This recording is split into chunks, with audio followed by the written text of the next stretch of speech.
Oi pessoal, sejam bem-vindos a mais um vídeo do Plantão Geek. Eu sou a Miss Walker e hoje trazendo aqui pra vocês um vídeo um pouquinho diferente, porque assim, primeiro eu vou ter que contar uma historinha pra vocês. Senta que lá vem a história.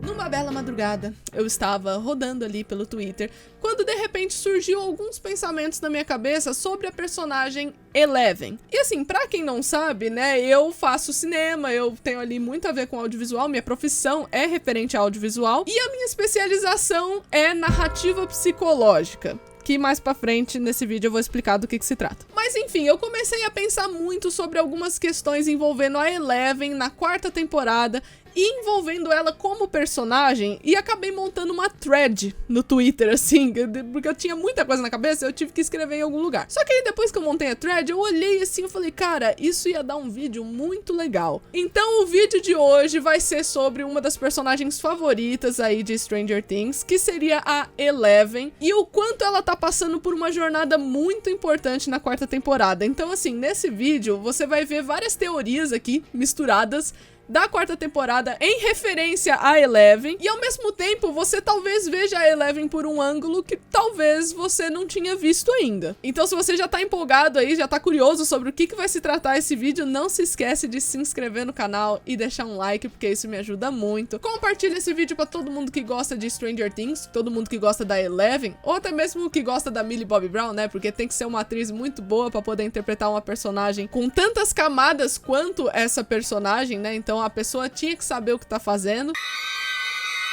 Ou seja, manda esse vídeo aí pra todo mundo que você conhece, que curte mesmo, assim, Stranger Things, parar pra pensar sobre os personagens e tudo mais, que já é sucesso, já me ajuda muito. Bom, primeiramente, uma coisa que você tem que saber é que a Eleven é uma personagem que passa por uma estrutura narrativa, assim, né, chamada Jornada de Herói. Sim, a Eleven passa por uma jornada de herói modernizada. Caso você não tenha a menor ideia do que eu tô falando agora, né, eu vou explicar, assim, o suficiente pra você compreender, mas caso você queira saber mais sobre Jornada de Herói, inclusive, eu acredito que possa ser um bom complemento pra esse vídeo, é só você clicar nesse vídeo aqui que vai estar aparecendo no card pra você dar uma olhadinha. Mas enfim, a Eleven passa por uma jornada de herói, que é um tipo de forma de contar a história, né, o tipo de estrutura, que visa mudar o seu herói de maneira muito brusca, né? Então, o seu personagem ali, ele tem uma coisa que no cinema a gente chama de deficiência.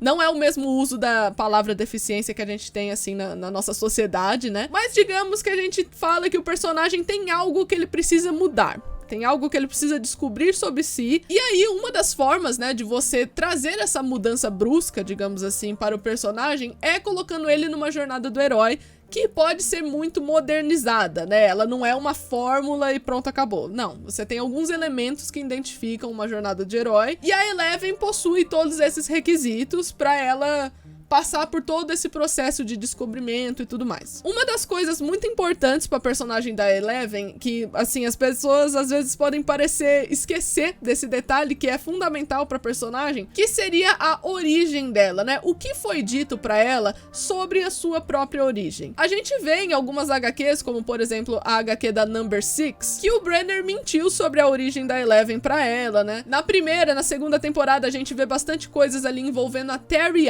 Ives, que é uma personagem mostrada como a mãe biológica da Eleven, né?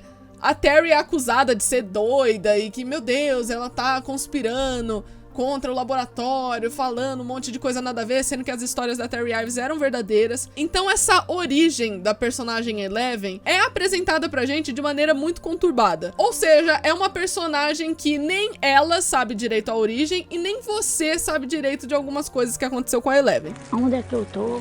Nesse canto tão deserto, esse cara alguém querer me prejudicar, querer me matar, sem eu saber onde é que eu estou. Será que eu estou na lagoinha? Essa ideia de você possuir uma origem desconhecida ajuda muito no que eu falei no começo do vídeo, referente à narrativa psicológica, que seria uma forma de você contar a história, uma forma de você estudar a história, né, que seria essa narrativa, através das motivações, da personalidade e das camadas do personagem. Eu recomendo muito vocês darem uma olhada nesse vídeo que tá passando aqui no card, que eu falo um pouquinho sobre essa questão de narrativa psicológica e tudo mais. E por que isso é importante pra gente agora, né? Porque a gente vai precisar entrar aqui um pouco na psique da Eleven, nas camadas dela, porque cada personagem tem muitas camadas, gente. As cebolas têm camadas. Cada personagem tem uma camada pessoal, tem uma camada profissional, uma camada privada e várias subcamadinhas dentro de cada um. Então vocês vão vir comigo aí pra explorar todas essas camadas da Eleven, pra gente poder falar um pouquinho da 4ª temporada e o que espera aí pra ela.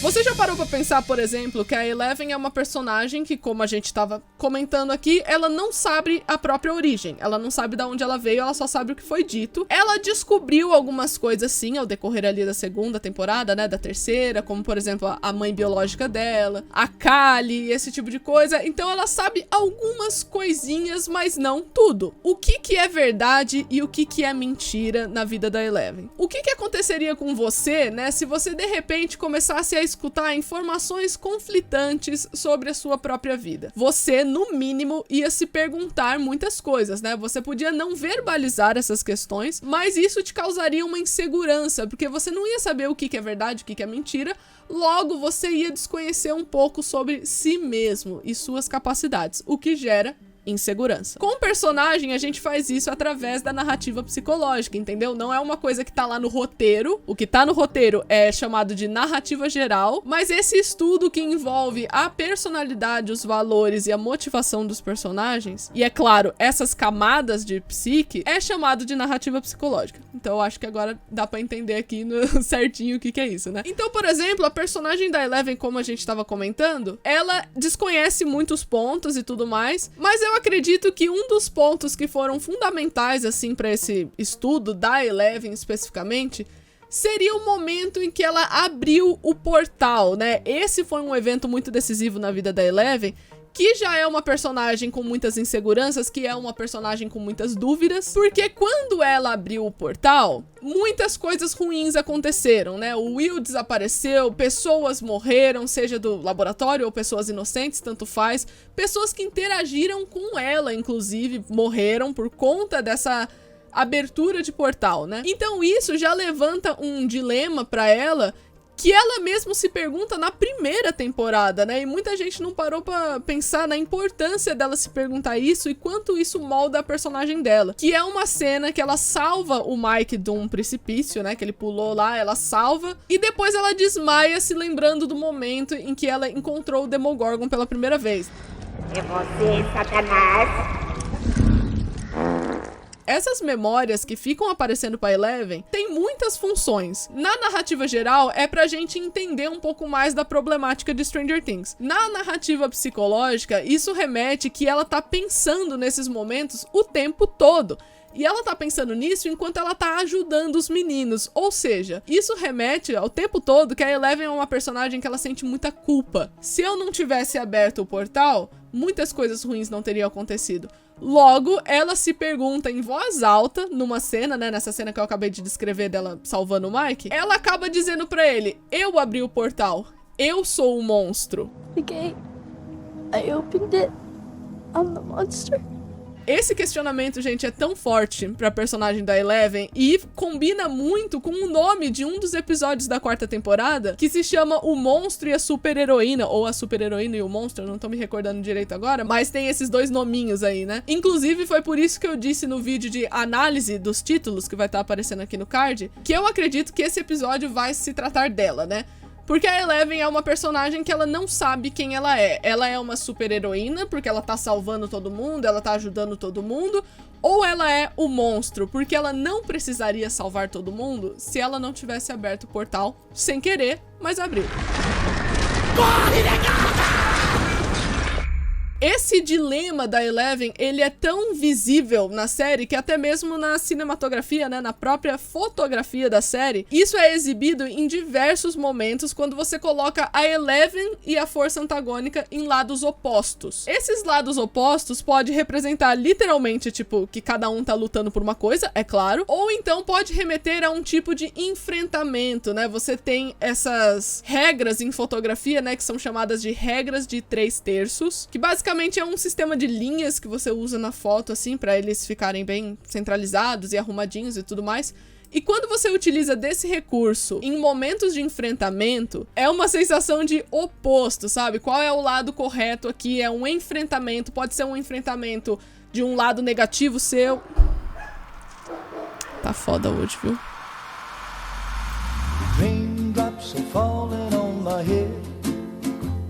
Pode ser um enfrentamento de um lado negativo seu, ou pode ser só da força antagônica, esse tipo de coisa.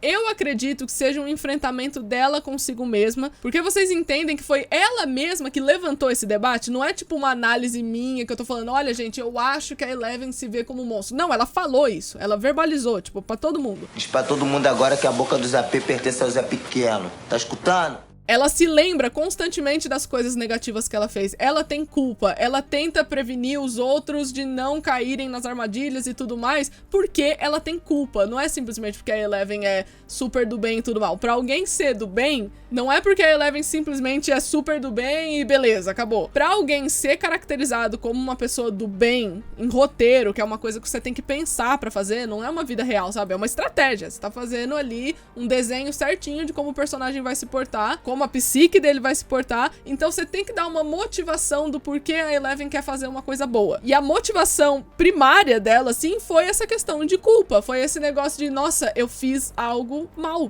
eu fiz uma coisa ruim, eu abri um portal aqui, aconteceu muitas coisas negativas, agora eu preciso remediar, eu preciso fazer o que é certo, porque eu não estou me sentindo bem em ter essas consequências nas minhas costas. Por mais que a Eleven não pense justamente, assim, sabe, palavra por palavra, todas essas coisas que eu falei, porque ela teve ali um convívio social limitado, ela sente, né? Ela sente coisas, ela tem sentimentos muito fortes, isso se manifesta nos poderes dela e tudo mais. Então essa questão da culpa da Eleven, dela não saber a origem dela, dela ter esse dilema pessoal, que é muito importante vocês lembrarem desse dilema, né? Dela acreditar ser um monstro ou não. Isso molda a personagem da Eleven. Isso faz com que ela seja tão explorável e tão relacionável, né? É por isso que muitas pessoas acabam gostando da personagem da Eleven, justamente por conta disso. É que ela tem muitas verdades a serem ditas. Ela tem muitas camadas, ela é muito humana. Vocês dois têm camadas? Nessa busca da Eleven por autoconhecimento, a gente vê que ela encontrou algumas das respostas. Por exemplo, ela é uma pessoa que sempre buscou um lar, uma casa, né? Algo que ela pudesse se conectar, algo que pudesse ser relacionável pra ela, que ela pudesse escolher. E essa escolha de lar, por exemplo, se mostrou muito presente na segunda temporada e também na primeira. O Brenner já falou que levaria ela pra casa. A Kali já falou que levaria ela pra casa. O Hopper já falou que ela estava em casa. E até mesmo a tia dela, a Becky, já falou que ela estava também em casa. Então, olha só, teve 4 definições de casa num tempo muito curto pra essa menina. Mas, como uma boa jornada de herói, é tudo sobre o herói. O herói tem que decidir qual é a casa dele. O herói tem que decidir como agir e o que pensar. Então não importa se você tem pessoas legais falando um monte de coisa legal pra você. Se o herói não acredita naquilo, se uma pessoa não quer ser ajudada, ela não vai ser ajudada. Guardem essa informação, que também é muito importante. A Eleven tem que querer ser ajudada para as coisas acontecerem, tá bom? Guardem isso. Alguém me ajuda! No final ali da segunda temporada, a gente descobre que a Eleven, ela escolhe a definição de casa dela como Hawkins, né? Ela pensa no Hopper, ela pensa no Mike e ela pensa nos amigos dela e ela chama isso de casa. Ok, incrível. Tivemos uma decisão de nossa heroína, ela já definiu o que é casa, mas ela não para nessa busca de autoconhecimento, né? E eu acho que ninguém, nem na vida real e nem na ficção, deve parar de conhecer a si próprio, principalmente a Eleven, que não sabe tanto sobre si assim. Vocês já perceberam, por exemplo, como a Eleven, ela é muito esponjinha, ela absorve o ambiente ao seu redor e as pessoas que ela mais tá se relacionando no momento? Na terceira temporada, ela começa a sair com a Max, ela começa a se vestir parecido com a Max. Ela mora com o Hopper, começa a se vestir parecido com o Hopper. Na primeira temporada, ela tava com o Mike, ela usou roupas do Mike também. E agora, na quarta temporada, muita gente até comentou, falando, caramba, a Eleven tá a cara da Joyce, ela tá usando umas roupas que são extremamente parecidas com a personagem da Joyce. Isso, essa troca constante, assim, de estilos, digamos assim, é mais um elemento que aponta pra essa instabilidade de autoconhecimento dela, né? Ela não sabe a origem dela, ela tá completamente perdida, coitada. Ela não se conhece e eu digo mais, é aqui que entra a parte mais importante do vídeo. Ela tem medo de se conhecer porque ela tem medo das respostas que ela pode conseguir com isso. Inclusive, a Callie, por exemplo, foi uma personagem que ela fez toda aquela cena do Brenner aparecer pra Eleven, mas a gente sabe que é a Callie que tá usando só a imagem do Brenner ali pra dizer coisas pra Eleven, que ela basicamente aconselha que a Eleven deveria enfrentar os traumas dela, todas as coisas que machucam ela, as coisas do passado, essas pendências com o Brenner, laboratório, etc. A Eleven tem que enfrentar isso pra que ela possa se conhecer, para que ela possa saber como lidar consigo mesma e como ela se define. É muito importante a gente saber como nós nos definimos. Se a gente se define como uma coisa negativa, logo as nossas opções e nossas tendências vão ser negativas. A gente vai acreditar que tem muita coisa na nossa vida que a gente não merece, por exemplo. Ou então, até mesmo, a gente pode criar mecanismos de defesa para fugir de uma realidade, que é o que a Eleven faz, e ela deixou muito claro na 4ª temporada que ela vai fazer isso, né? Quem viu o teaser da Califórnia sabe que a Eleven tá escrevendo ali uma carta pro Mike e ela tá falando um monte de mentira. Ela tá falando, olha, eu me adaptei à escola, eu tenho um monte de amigo, tô super feliz e tal. Ela tá falando um monte de coisa e as cenas que a gente vê é totalmente contrário. Mostly because I get to see you. Isso é um típico mecanismo de defesa pra você enfrentar a realidade, sabe? Da mesma forma que isso também é um paralelo lá na 1ª temporada com o Mike. Tem uma cena que o Mike, ele tropeça entre aspas, né? Um menino basicamente empurra ele pra uma pedra, aí o Mike bate o queixo assim na pedra. E depois, quando a Eleven pergunta o que aconteceu com o Mike, ele fala que ele caiu, sendo que não, foi um menino que empurrou ele, né? Ele entrou numa briga com alguém. Mas ele fez uma mentira porque aquilo envergonharia ele, aquilo é uma coisa que ele não quer enfrentar no momento, ele não quer parecer fraco, não quer parecer vulnerável pra uma pessoa que ele tá se importando muito, que é a Eleven. Oh, I just fell at recess. Mike, yeah? Friends, tell the truth. É mentira!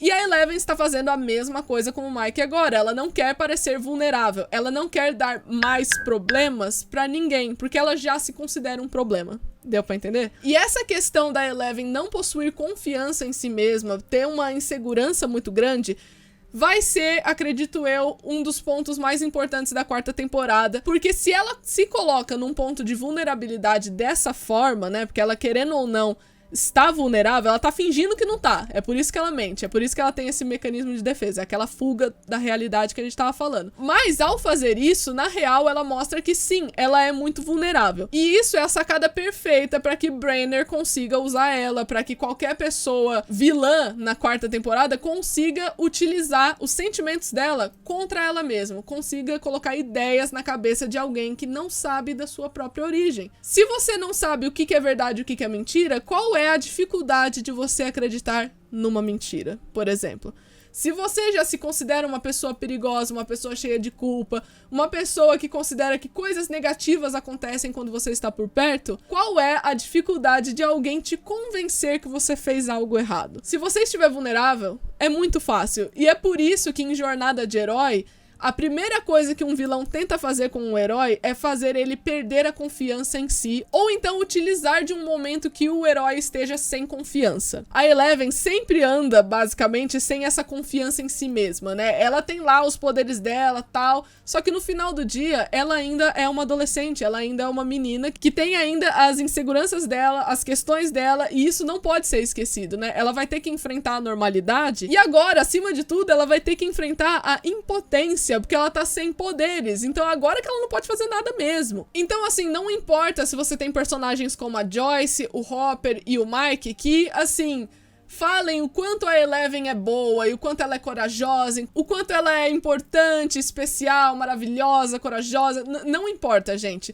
Se ela não se vê dessa forma, se ela não se considera assim, se ela tem dúvidas de si mesma, não vai adiantar de nada. Lembre-se do que eu falei. Não dá pra ajudar alguém que não quer ser ajudado. Só que aí você pode perguntar, mas como assim a Eleven não quer ser ajudada, né? Ela não quer viver feliz? Alguém me ajuda! E se de repente a Eleven considera que ela não é digna de felicidade? Porque, pô, ela chega nos lugares, as coisas estranhas e ruins acontecem. Afinal de contas, fui eu, Eleven, que abriu o portal.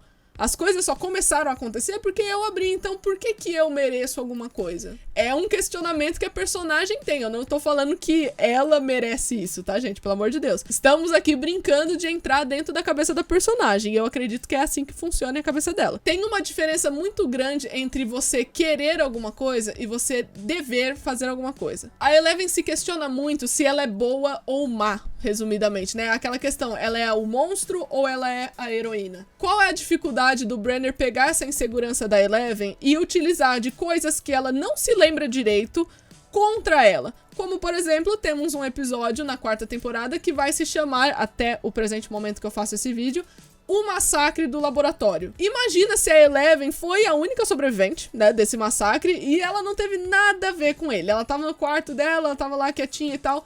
Qual a dificuldade do Brenner chegar pra ela, por exemplo, e falar assim: olha, por que você acha que só você sobreviveu disso? Eu te defendi, eu te protegi, só eu te conheço de verdade. Você acha que os seus amigos, a sua família ia gostar de você se soubesse o que você fez com os seus irmãos, as suas irmãs de laboratório? Você vê, o Brenner estaria fazendo, por exemplo, uma mentira, uma manipulação, que a Eleven podia até rebater na hora, falar, para, é mentira e não sei o quê. É mentira!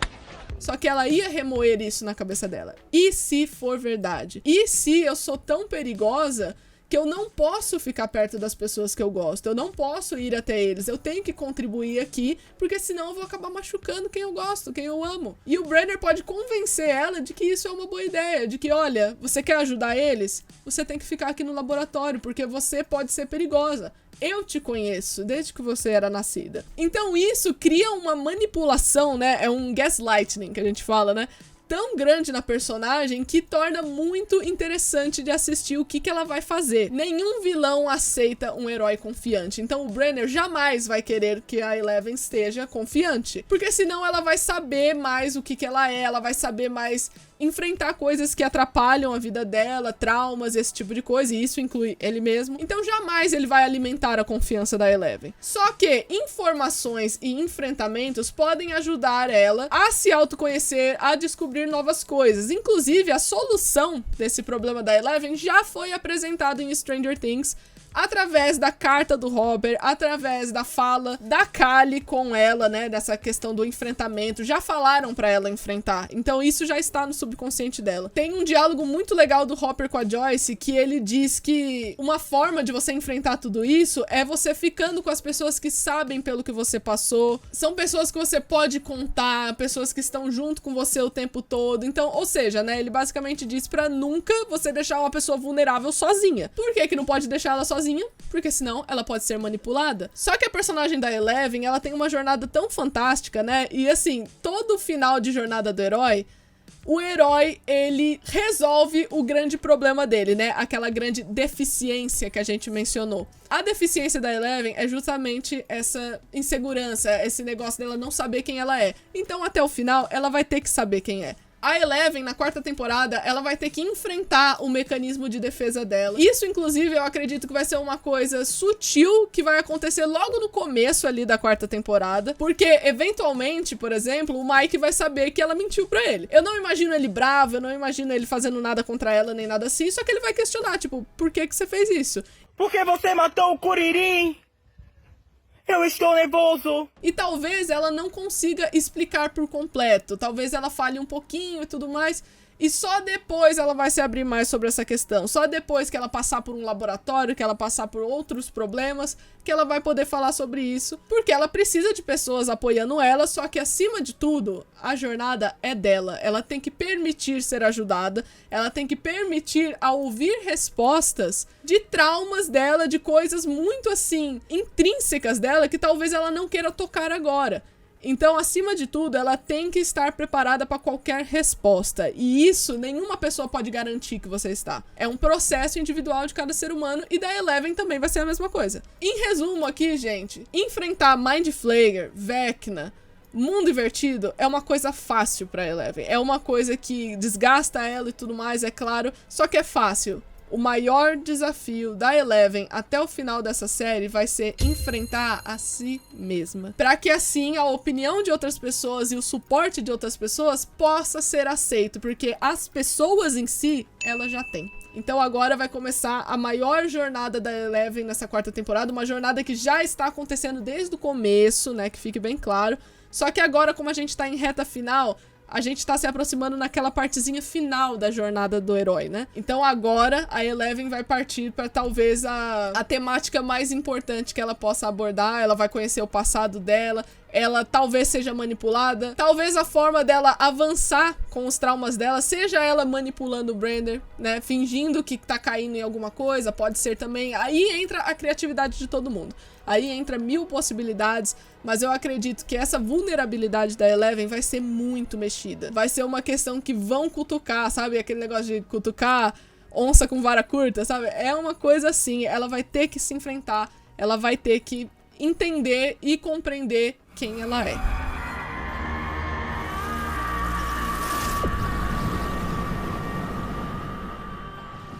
Então é isso, eu espero que vocês tenham gostado do vídeo de hoje. Não se esquece de se inscrever no canal e deixar um like, porque isso me ajuda muito. Compartilha esse vídeo pra todo mundo que você conhece que gosta de Stranger Things, porque eles precisam ver esse vídeo aqui. Todo mundo que gosta da Eleven. E como eu falei, né, todo mundo que gosta da Millie também, né, a Millie Bobby Brown, porque imagina você ter que interpretar um personagem com todas essas camadas que eu acabei de falar, né, você ter um entendimento de um personagem assim deve ser muito difícil. E eu vejo vocês no próximo vídeo. Tchau!